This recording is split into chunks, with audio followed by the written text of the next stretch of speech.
नमस्कार, मैं संयोग हूँ और फार्मिंग विद संयोग में आपका स्वागत है। भाई साहब, चने वाले जो किसान हैं, देखो बहुत से किसानों के चने तो बहुत ही बढ़िया हैं, बहुत तो अच्छे लगे हैं, उम्दा हैं। पर कुछ किसान हैं, वो चने की जो पहली बार खेती कर रहे हैं या जिनको हो सकता है इस बार दिक्कत आ गई है, जिनके चने सूख रहे हैं, उनके लिए भाई साहब फिर से और अब जो समय आ गया है लगभग चना बुआई के 1 महीने के बाद, तो चने में हमें टॉनिक की भी ज़रूरत पड़ेगी। चने में हमें मतलब एक्स्ट्रा फुटाव की ज़रूरत पड़ेगी, बहुत सी बातें हैं। तो आज की चर्चा जो है वो हम चने पर से करेंगे। वो किसान जिन्होंने चना बोया है, सबसे पहले तो उन्हें अपनी मिट्टी पहचानना था। इस पे से मुझे वो गाना याद आ जाता है, तेरी मट्टी तेरा खेत तेरा बीज तेरी दवाई पर कंपनी कौन सी थी। भाई साहब, ऐसा है कि मैंने एक किसान से बोला थायोफेनेट मेथाइल जो है वहाँ से चल के भाई साहब आप इसमें कार्बेंडाजिम मैनकोजेब ले लेना, इसको यूरिया में कोटिंग कर लेना। इससे पहले आप क्लोरोपाइरीफास या इमिडा क्लोरोपिड को भी कोटिंग कर लेना, इसको मिला के डाल देना। जब जो अपने चने में 25-30 दिन पे जिन किसानों ने पानी लगाया था उनसे बोला पानी लगा देना, भाई साहब इनने कर दिया स्प्रे, रोग अभी भी है। तो भाई साहब अब इसमें क्या कर सकते हैं, अब बीज उपचार में भी थायोफेनेट मेथाइल ले लेते हैं बहुत से किसान। अब आगे हम इससे बढ़ेंगे तो भाई साहब देखो, इसके लिए अब एक एंट्राकॉल ले सकते हैं। एंट्राकॉल जो है बायर का आता है, इसमें 70% में प्रोपिनेब होता है। प्रोपिनेब जो है भाई साहब, ये क्या है कि प्रोपिनेब रोग आने से पहले इस्तेमाल कर सकते हैं या रोग आने पर भी इसका इस्तेमाल कर सकते हैं।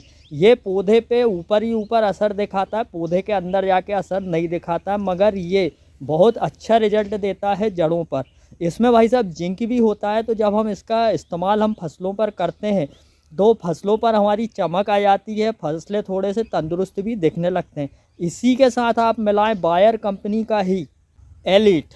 बायर कंपनी का जो एलीट है भाई भाई साहब, इसमें फॉसिटिल एल्यूमिनियम 70% WP में आता है, जो कि पूरे पौधे पे ऊपर से पत्तियों से लेके जड़ तक और जड़ से लेके पत्तियों तक फैल जाता है, अंदर बाहर सब दूर। ये बहुत अच्छा असर करता है। ये भी जड़ वाली जितनी दिक्कतें हैं पौधों में, जितनी फफूंद हैं जड़ वाली, सभी को समाप्त कर देता है। इसका भाई साहब आप स्प्रे कर सकते हैं। अब इसमें ऐसा है कि बायर का जो एलीट है इसमें एल्यूमिनियम होता है, इस कारण से हम इसमें कॉपर वाली और सल्फ़र वाली चीज़ें नहीं मिला सकते हैं।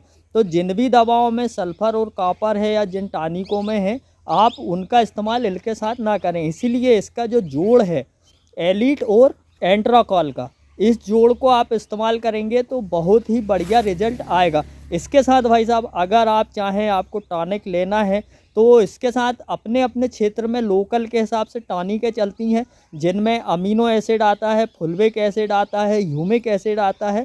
इन एसिडों की मात्रा जिन टॉनिकों में सबसे ज़्यादा है आप उसका इस्तेमाल कर सकते हैं। एक बिम 95 करके आता है, किस कंपनी का है मालूम नहीं है, बहुत बढ़िया रिजल्ट देता है। ऐसे ही मिसिसिपी करके आता है, उसका भी रिजल्ट अच्छा है। एक बजूका करके आता है, उसका रिजल्ट अच्छा है। पोषक सुपर टॉनिक है, उसका रिजल्ट अच्छा है। टाटा की बहार है, उसका भी रिजल्ट अच्छा है। इस तरह की ढेरों सारी कंपनी वाली टॉनिकें हैं, उनका ही भाई साहब आप इस्तेमाल करें, या आपके क्षेत्र में जिनका नाम बढ़ चढ़ के चल रहा है उनका ही इस्तेमाल करें। हाँ, अब ये जो डोज मैंने बताया है और जो दवाइयाँ बताई है, इससे हटके बहुत ही ज़बरदस्त, बहुत बढ़िया दवाई की यानी कि टॉनिक की भी हम चर्चा करेंगे। और ये टॉनिक इतनी ज़ोरदार है, और इसी टॉनिक के साथ साथ आपको जो पौधे आपके जड़ से सूख रहे हैं, गल रहे हैं, उसमें भी आपको फ़ायदा मिलेगा। और इसके साथ अगर आपने शुरू में कोई भी स्प्रे नहीं किया है, आपको लग रहा है मेरे इसमें उकठा है, तो आप इसमें किस दवाई को डालें उसकी भी हम चर्चा करते हैं। भाई साहब स्टार्टिंग करते हैं एरिस कंपनी के फॉस्फोकॉप से। एरिस कंपनी के फॉस्फोकॉप के अंदर आपको मैं बताऊं 32% में आपको फास्फोरस मिल जाता है और 8% में कॉपर मिल जाता है। कॉपर के बारे में भाई साहब आप नहीं जानते हो तो मैं एक बार और बता दूं, कॉपर जो है वो वायरस और बैक्टीरिया जनित रोगों से लड़ने का काम भी करता है। वहाँ से चल के कुछ हल्के फुल्के फफूंद जनित रोगों से भी ये लड़ता है कॉपर। और फास्फोरस तो आप जानते ही हैं कि फास्फोरस जो है वो जड़ वृद्धि का, तना वृद्धि का, पौधे में स्टोरेज बढ़ाने का काम करता है, जो कि डीएपी में होता है। इस बार डीएपी ढंग से आपको मिल नहीं पाया है, हो सकता है कुछ किसानों ने डीएपी मिलाया ही ना हो चने की बुआई में, तो आप फास्फो का आपका स्प्रे अपनी फसल में 32 से 40 दिन या 30 से 40 दिन के बीच में फूल आने से पहले पहले एक बार करके देखें। बहुत ही उम्दा जोरदार रिजल्ट मिलेंगे, आपके कल्ले भी बढ़ेंगे, क्योंकि एरीज एकमात्र ऐसी कंपनी मुझे लगी है जो कहती है अपने प्रोडक्ट के बारे में, उससे बढ़ के ही उसके प्रोडक्ट के रिजल्ट मिलते हैं। अब इसके साथ फास्फोकॉप के साथ आप चाहें तो भाई साहब धानुका का जेनेट आता है, इसके अंदर भी थायोफेनेट मिथाइल आती है, और उसी के साथ काइसुगामाइसिन नाम का एंटीबायोटिक आता है। अब आप इन दोनों ही जो अलग अलग मैंने आपको टेक्निकल बताए हैं, इन दोनों में ही भाई साहब आप चाहें तो आप इमिडाक्लोरोपिड मिला सकते हैं, या आप इसमें क्लोरोपाइरीफास मिला सकते हैं।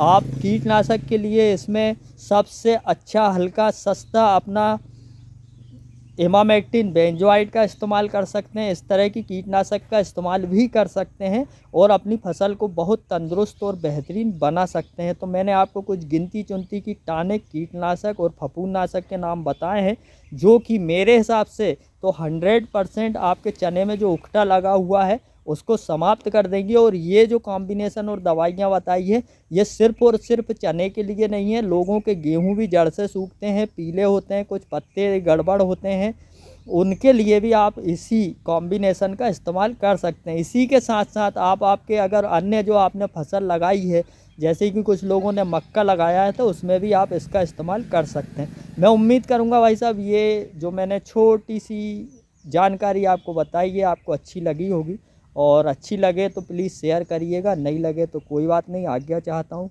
जय राम जी की।